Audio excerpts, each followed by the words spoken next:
El día miércoles 8 de febrero, al finalizar el servicio matutino de adoración en la Universidad de Asbury, en Kentucky, Estados Unidos, los estudiantes que estaban participando del servicio se negaron a marcharse debido a una atmósfera que había de oración, de cánticos y de alabanza a Dios. Y poco a poco empezaron a llegar más personas allí. Lo que parecía un sencillo culto de adoración regular que se llevaba a cabo, como hemos dicho, los miércoles, se ha convertido en un tiempo de alabanza, de oración, de predicación. Nosotros no queremos emitir ningún juicio con respecto a lo que allí está pasando, pero sí queremos hablar de lo que es un avivamiento espiritual. ¿Qué sucede en un avivamiento? ¿Cuáles son las características principales de un avivamiento espiritual? Y estad siempre preparados para presentar defensa con mansedumbre y ser así entendidos de los tiempos. Y para hablar de este tema tenemos con nosotros a Sugel Michelén. Sugel, nuevamente, déjame saludarte. ¿Cómo estás? Bien, gracias al Señor. ¿Y tú? Yo estoy bien, Sugel, gracias a Dios. El Señor es bueno, su misericordia es para siempre. Amén, amén. Me alegra que hayas comentado el hecho de que no vamos a estar haciendo una evaluación, porque no queremos engañar ni queremos dar una falsa idea a los que van a ver este programa. Hablaba con alguien, con un hermano esta semana, acerca de lo que está pasando en Asbury, que es un hermano de Norteamérica, y él me decía que los norteamericanos tienen una frase que podemos usar en este caso: time will tell, el tiempo dirá. Es muy apresurado ver lo que está sucediendo allí por medio de las redes, porque nosotros no estamos ahí, no estamos viendo en lo que está sucediendo, y llegar a una conclusión, ya sea decir ahí hay un avivamiento, o ya sea actuar con cinismo y entonces comenzar a emitir opiniones. Y no solamente, Eduardo, que no estamos ahí, es que tampoco podemos ver el corazón de los hombres que están en ese lugar. Pero nosotros tenemos información bíblica y tenemos información a través de la historia de la iglesia para poder hablar de lo que es un verdadero avivamiento. Y eso es lo que queremos hacer en este programa. Queremos traer luz al pueblo de Dios que está mirando lo que está sucediendo allí en Asbury, y que puedan evaluarlo a través de un lente bíblico. Nosotros tenemos que tener cuidado y tenemos que ser cuidadosos a la hora de emitir un juicio. Me encanta algo que dice Martin Lloyd-Jones en su libro Avivamiento, que son una serie de sermones que él predicó en el año 1959 acerca de este tema. Y él decía, primero, nosotros no podemos producir un avivamiento, pero tampoco podemos explicarlo. Y eso es importante. O sea, el avivamiento es una obra sobrenatural del Espíritu Santo. Nosotros no podemos producirlo. Debemos anhelarlo, pero no podemos producirlo, y tampoco podemos explicarlo. Como no podemos explicar los milagros, un milagro es un milagro, y por lo tanto escapa a nuestra comprensión. Algo sobrenatural. Exactamente. Suel, vamos a empezar definiendo qué es un avivamiento. Bueno, esa es una buena pregunta. Tú sabes que en el año 1739 hubo un gran avivamiento, 1738 creo. Hubo un gran avivamiento en Northampton, donde estaba Jonathan Edwards predicando la palabra. Jonathan Edwards no solamente fue un gran predicador del siglo XVIII, sino que al mismo tiempo fue uno de los hombres más brillantes que tuvo la colonia americana antes de convertirse en los Estados Unidos. Algunos dicen que el más brillante. Sí, pero pues sí, algunos dicen que es el hombre más inteligente que ha pisado el suelo americano en toda su historia. Sin embargo, era un hombre muy piadoso, y a través de su predicación, Jonathan Edwards estaba preocupado porque esa idea de que el hombre tiene en sus manos la salvación era algo que preocupaba a Jonathan Edwards, porque no es algo bíblico. Así que él comenzó a predicar acerca de la justificación por la fe. Era una predicación bien doctrinal, bien evangélica. Y el Señor usó esa predicación acerca de la justificación para traer un avivamiento en Northampton. Y déjame leerte algo que dice Ian Murray, que es un estudioso de este fenómeno. De hecho, escribió un libro que se llama Avivamiento y Avivamientismo, diferenciando lo que es un avivamiento real de lo que es un avivamiento falso. Él decía que esta palabra, hasta mediados del siglo XIX, la palabra avivamiento, o sea, antes de que John Steeney redefiniera el avivamiento como una obra que puede ser producida por el hombre. Él decía, la palabra avivamiento era usada generalmente para referirse a periodos en los que Dios obra de una manera inusual, trayendo un despertar espiritual extraordinario. Y luego dice, es un derramamiento del Espíritu Santo que viene como resultado de la intercesión de Cristo, que resulta en un nuevo grado de vida en las iglesias y en un movimiento extendido de gracia entre los inconversos. Fíjate lo interesante de esta definición. Es el producto de la intercesión de Cristo. Nosotros sabemos por el Nuevo Testamento, Hebreos capítulo 7, que el Señor Jesucristo intercede por los suyos. Y como parte de esa intercesión de Cristo, el Espíritu Santo es derramado en una forma inusual. Y eso es un avivamiento. A mí me gustaría que tú nos explicaras cuáles son las características de un verdadero avivamiento. Porque cualquiera puede pensar que por ciertos hechos que suceden en un lugar ya eso es un avivamiento. Uno de los problemas que nosotros tenemos a la hora de tratar de definir el avivamiento es que nosotros tenemos en la Biblia relatos de momentos en que hubo un avivamiento en el pueblo de Dios. Sobre todo en el Antiguo Testamento. En el Nuevo Testamento tenemos Pentecostés, lo que sucedió cuando el Espíritu Santo fue derramado. El problema es que no siempre lo que es descriptivo es prescriptivo. O sea, el relato bíblico te describe lo que sucedió, pero no necesariamente te dice, esto es lo que siempre tiene que suceder cuando llega el avivamiento. Sin embargo, al mismo tiempo, nosotros podemos ver un patrón.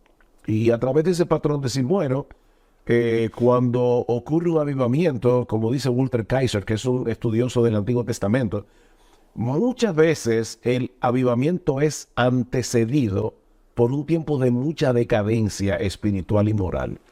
Sí, eso es lo que hace que se vea la diferencia. O sea, hay un tiempo de mucha decadencia y de repente el Espíritu de Dios se derrama y, como decía Ian Murray, ocurre un despertar de la gracia en la vida del creyente y muchos incrédulos vienen a la fe. Para que no tengas una idea, escucha esta cifra que da el doctor Martin Lloyd-Jones sobre un avivamiento que ocurrió hace muchos años atrás. Dice, había un gran predicador en Gales, ese es el caso de John Elias. Oye este dato. Se dice que desde 1730 hasta 1745, en los Estados Unidos, cuando se llevó a cabo el gran despertar bajo el liderazgo de Edwards, Nostenan y otros, unas 50,000 personas se unieron a las iglesias cristianas. Y Lloyd-Jones hace la salvedad. Yo no estoy diciendo que todas esas personas hicieron profesión de fe. Es que se unieron a iglesias. O sea que puede ser que hubiese cierto emocionalismo y algunos pensaron que se habían convertido al Señor cuando no fue así. Sí, sin embargo, los avivamientos históricos no es el caso. Oye, este otro dato que lo dice el doctor Lloyd-Jones. Desde 1857 hasta 1859, en el gran avivamiento que se difundió en Estados Unidos, se calcula que 500,000 de personas se unieron a la iglesia cristiana. Y él dice, noten mi énfasis, se unieron a la iglesia cristiana. No fueron admitidos inmediatamente, fueron probados y examinados, fueron instruidos en la palabra. Y se evidenció que eran verdaderos creyentes con el tiempo. Entonces, por eso es que dice, time will tell. O sea, el tiempo nos dirá lo que está pasando ahí. Que debemos estar gozosos de ver a un montón de jóvenes en Kentucky leyendo las Escrituras. Claro que sí, porque la palabra de Dios sigue siendo poderosa y nosotros debemos orar para que allí haya una verdadera transformación que sea permanente en el tiempo. Debemos orar por eso, en vez de simplemente criticarlo con cinismo. Pero al mismo tiempo, Eduardo, ahí está mi punto, tenemos que ser cautelosos en no llamarle avivamiento a todo lo que parezca inusual en nuestras experiencias ordinarias en las iglesias. Debemos gozarnos, pero al mismo tiempo tenemos que ser bíblicos. Tú me hiciste la pregunta de cuáles son las características. Yo te había dicho primero es antecedido generalmente por un tiempo de mucha decadencia.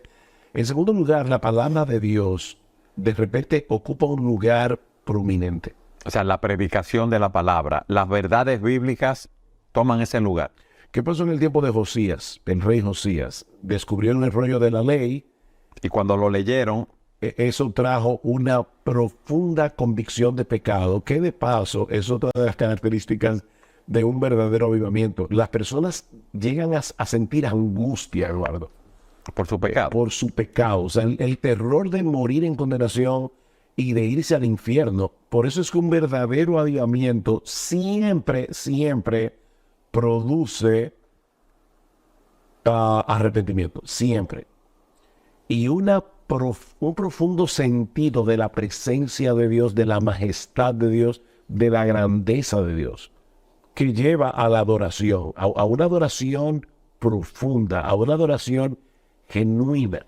O sea, las personas realmente están conscientes de lo grande que es Dios. Y en su presencia están adorándole, están exaltándole a través de himnos que tengan un verdadero contenido bíblico. Eso es lo que pasa en un verdadero avivamiento. Ahora, a mí me gustaría que tú expandieras un poco más esas características. Por ejemplo, cuando hablamos de una conciencia de la presencia de Dios. Porque sabes que muchas veces en los cultos de adoración las personas dicen, bueno, vamos a entrar ahora a la presencia de Dios con las alabanzas, los cánticos, las oraciones, la predicación de la palabra, en el tiempo que estemos aquí. Pero eso parece, se describe, ¿verdad?, como algo inusual, como algo muy especial. Ok, yo te lo voy a ilustrar con algo que seguramente te ha pasado a ti a lo largo de tu vida cristiana, y me ha pasado a mí también. Siempre que el pueblo de Dios, la verdadera iglesia, se reúne en el día del Señor para adorarle, Dios está ahí. Dice Pablo en 1 Timoteo capítulo 3, la iglesia es la casa de Dios.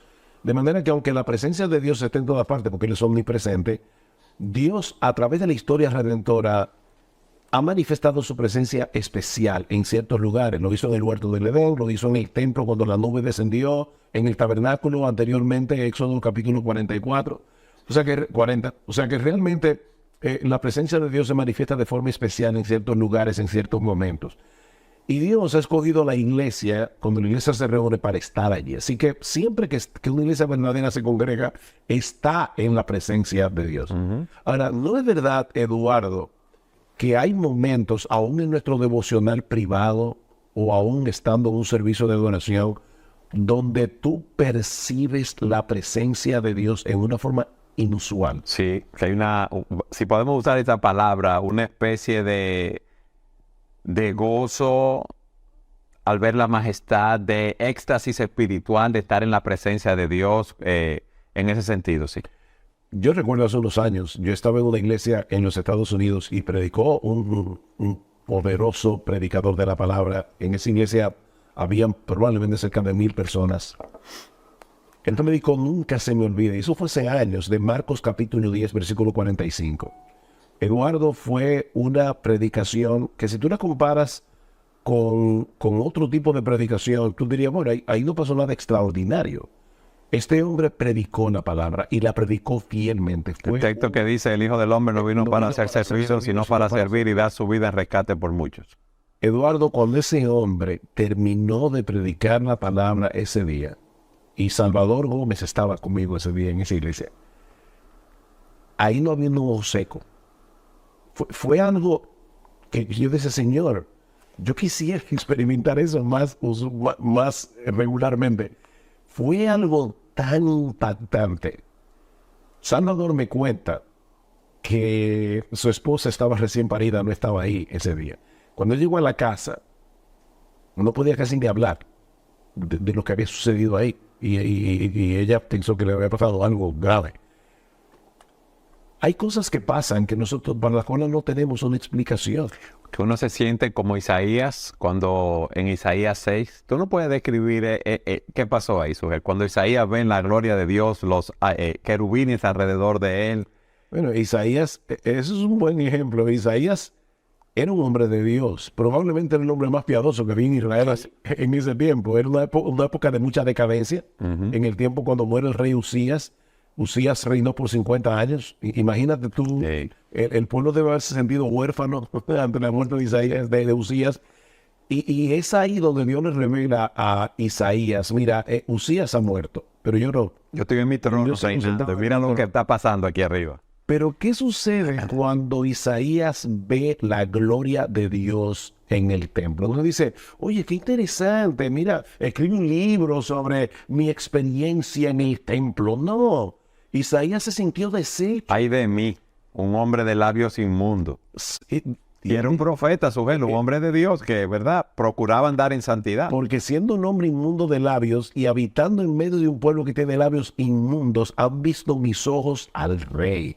Al rey verdadero. El Señor en su bondad le envió a Isaías un ángel que tocó su labio en una visión con un carbón encendido. Y eso es importante, porque el hecho de que ese carbón estuviera encendido, lo que significa es que recientemente ahí se había hecho un sacrificio de corderos, que simbolizaba el Cordero de Dios que quita el pecado del mundo y que fue muerto por nuestros pecados en la cruz.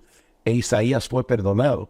¿Qué produjo en Isaías el hecho de ver la gloria y la majestad de un Dios 3 veces santo? Humillación sobre él. Pero conciencia de pecado. Pero luego recibir la noticia del perdón. Que cuando él escucha a las 3 personas de la Trinidad diciendo, ¿a quién enviaré y quién irá por nosotros? ¿Qué hace Isaías? Heme aquí, envíame a mí. Que de paso, eso es otra cosa que produce un verdadero avivamiento. Nosotros salimos de nuestro letargo espiritual y queremos servir a Dios con todo lo que tenemos y con todo lo que somos. Ahora, aquí hemos mencionado, yo te mencioné lo que me sucedió en ese culto de adoración, tú has mencionado lo que sucedió con Isaías en ese momento.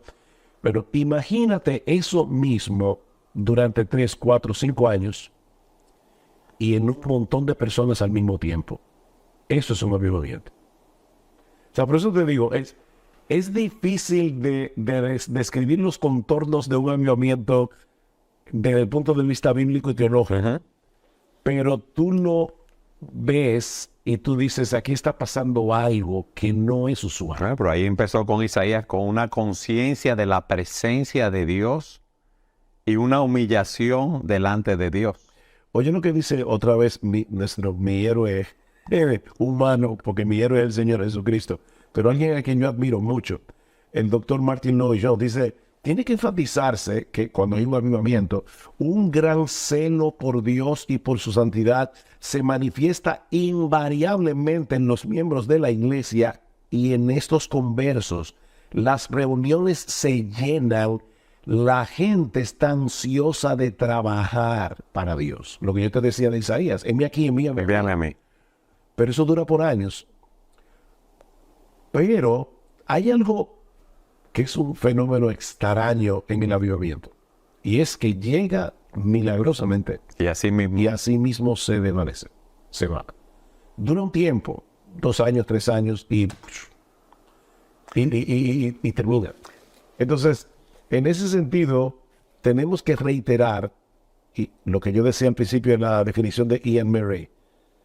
Cristo está intercediendo por su iglesia y en respuesta a la intercesión de Cristo, el Padre envía un derramamiento inusual del Espíritu Santo. Eduardo, tenemos que insistir, nosotros no podemos producir un avivamiento. Eso es un milagro de Dios, pero, o un evento extraordinario de Dios, pero sí debemos anhelarlo y aún debemos procurarlo en oración. Debemos orar al Señor, envíe un avivamiento.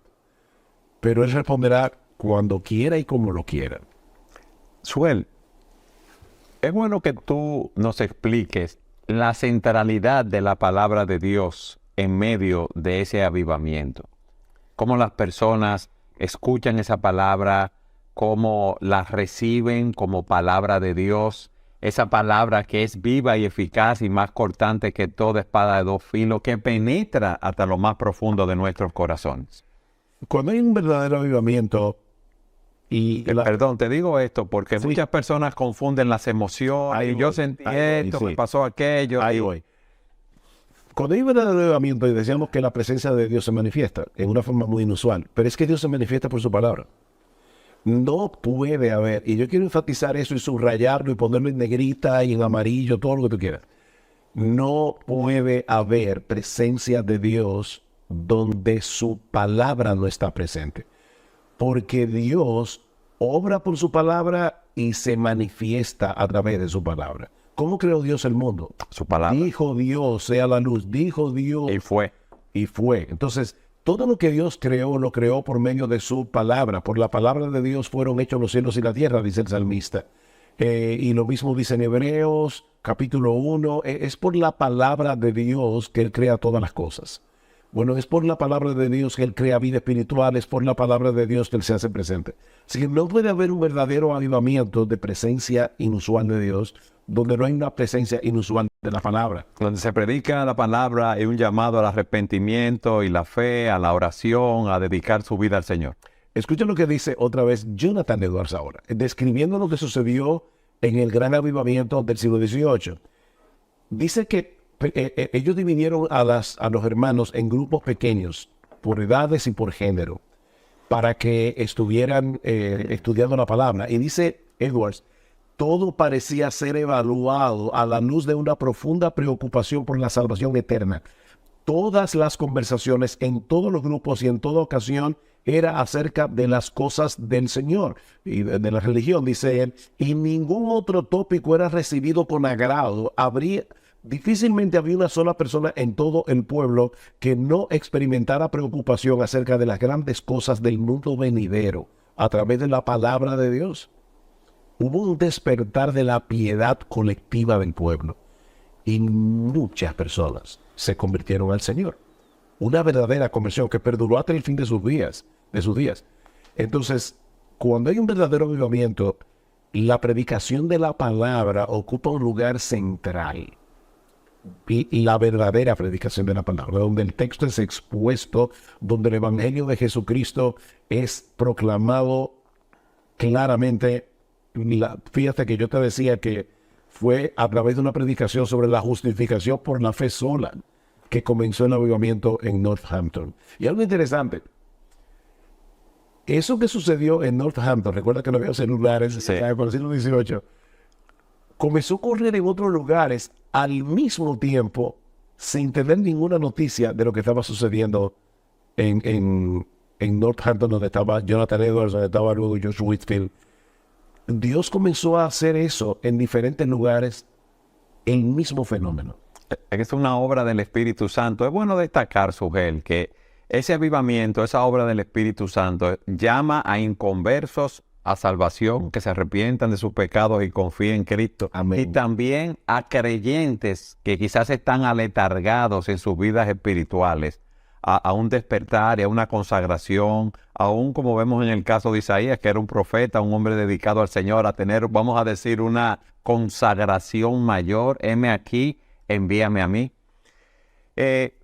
No sé si eso es real, pero en el tiempo de ese avivamiento de Jonathan, en los tiempos de Jonathan Edwards, a personas que se le había predicado la palabra, que estaban en los campos trabajando y así en sus quehaceres laborales, domésticos, personas que habían escuchado la palabra, sentían un peso se arrepentían de sus pecados, iban a las iglesias.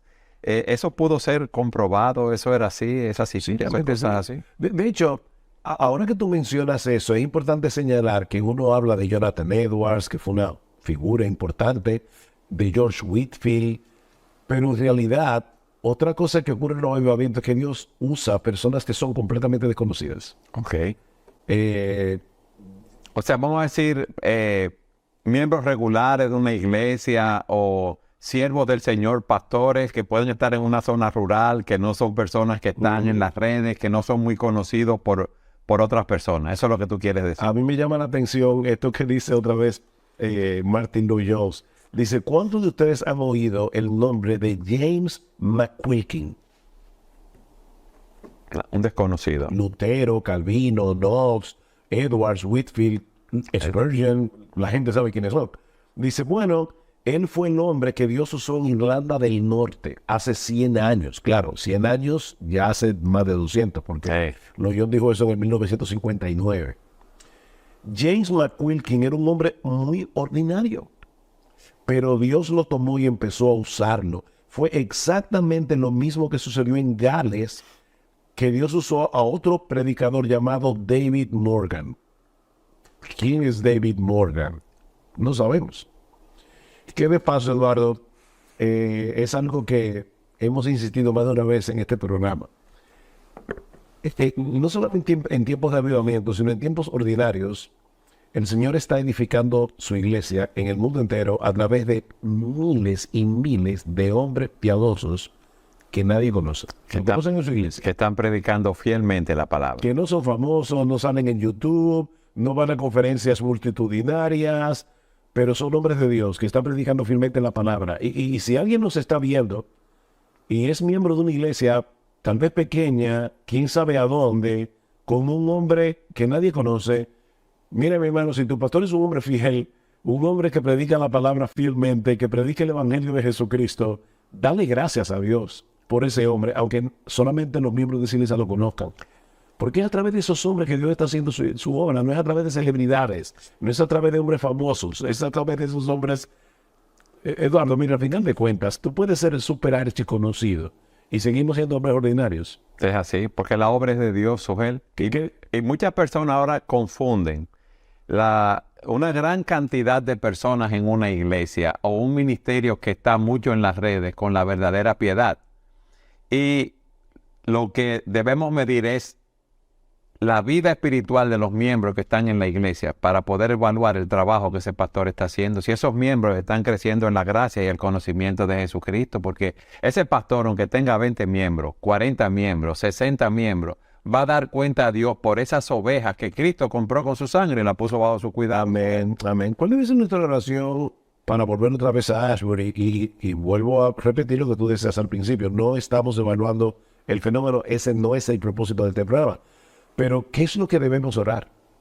Debemos pedir al Señor que todos esos jóvenes ahora vuelvan a sus iglesias cuando termine todo esto y en la vida ordinaria continúen manteniendo su piedad, continúen siendo miembros fieles de sus iglesias locales y esperamos que se unan a iglesias donde el evangelio de Jesucristo sea fielmente predicado, donde los hermanos sepan cómo unir los puntos entre ese evangelio y nuestra vida diaria, el evangelio y mi paternidad, el evangelio y mi relación con mi esposa, el evangelio y mi teología del trabajo, el evangelio y mi involucración en la iglesia, el evangelio y mi preocupación por los perdidos. Ayer decíamos a nuestra iglesia, cuando una iglesia o un creyente no tiene la conciencia y la carga de que en el mundo hay 2.5 millones de personas que nunca han oído el evangelio de Jesucristo, que están muertos en sus delitos y pecados, que viven sin esperanza y sin Dios en este mundo. Si eso podemos contemplarlo con apatía, nosotros necesitamos un avivamiento. Eso fue algo que leí de algo que tu mujer me envió, porque Patricia me envió, y estaba mirando y lo compartí con la iglesia anoche. O sea, miren cuando una iglesia necesita un avivamiento, o cuando un creyente necesita un avivamiento. Algo que no hemos mencionado, que suele ocurrir en los avivamientos, es que hay un cambio moral en la sociedad. Eso es, yo sé que puede ser subjetivo, pero muchas veces a través de la historia de la iglesia, cuando hubo un avivamiento, la sociedad cambió totalmente. Estaba leyendo de un hombre en Gales que llamado John Elias, otra vez. Un desconocido, ¿Quién sabe quién es John Elias? Pero resulta que en Gales había una feria donde se practicaba todo tipo de vicio, de pecado. Bueno, resulta que John Elias predicó un sermón en la feria. ¿Y sabe lo que sucedió? La feria tuvo que cerrar. De la gran cantidad de personas que llegaron. No, y que ya nadie quería eso. Ok, los intereses cambiaron de las personas. Y la feria tuvo que cerrar. Entonces, eso sucede a nivel más macro en la sociedad cuando ocurre un avivamiento. hay un cambio, porque ese sentir de la presencia de Dios aún puede producir, Eduardo, cambios que no son de conversión, pero sí de transformación, por lo menos temporal. Okay. Y el pecado disminuye. Lloyd Jones da datos en su libro Avivamiento, donde los juicios, las cárceles comenzaron a disminuir, porque ya La delincuencia, la criminalidad. la delincuencia cayó por un tiempo, porque el hombre es pecador y el hombre está dañado y muerto en sus delitos y pecados. Pero es como que hay una obra tan sobrenatural y especial del Espíritu Santo que va más allá de las fronteras de la iglesia. Y debemos estar orando por esto, Subel, continuamente, que podamos poner la mira en las cosas de arriba, donde está Cristo sentado a la diestra de Dios, y no en las cosas de la tierra. Que podamos pasar más tiempo leyendo las Escrituras, orando, testificando, predicando el Evangelio, que en las redes, como tantas personas pasan horas y horas allí. Necesitamos amar cada día más al Señor. Tú sabes que una de las cosas que yo oro generalmente y los domingos, le digo, hermano, en la iglesia, no esperemos, pidámosle a Dios que se manifieste de una manera gloriosa en medio nuestro. No nos acostumbremos a estar todos los domingos en un servicio de adoración donde oramos, cantamos, recibimos la palabra y nos gozamos. Esperemos más de Dios, que Dios puede hacer grandes cosas en medio nuestro. Y cuando Dios hace grandes cosas, no necesariamente se manifiesta de una manera, ¿cómo podemos decirlo? De una manera tan extraordinaria. No, a veces ocurre en un silbo apacible y delicado. Amén. ¿Tú recuerdas cuando Elías estaba escondido en el monte por causa de Jezabel? Sí. Dice que hubo un terremoto, pero el Señor no estaba en el terremoto. Y hubo un fuego, pero el Señor no estaba en el fuego. Y hubo un sonido y el Señor no estaba en ese sonido. Dice, de repente se sintió un silbo apacible. Y delicado, y Elías se postró porque reconoció la voz de Dios. Bueno, hay momentos en que uno puede estar como alabando al Señor, pero hay otros momentos en que eso se manifiesta en una quietud. Amén. Donde uno está en silencio, adorando al Señor en su corazón y leyendo su palabra. Entonces, te lo digo porque algunas personas pueden estar esperando manifestaciones particulares, Sí. X, no importa. No estoy diciendo que también si hay esas manifestaciones es falso. Lo que estoy diciendo es que no podemos meter a Dios en una caja.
A veces ocurre de una forma, pero a veces ocurre de otra.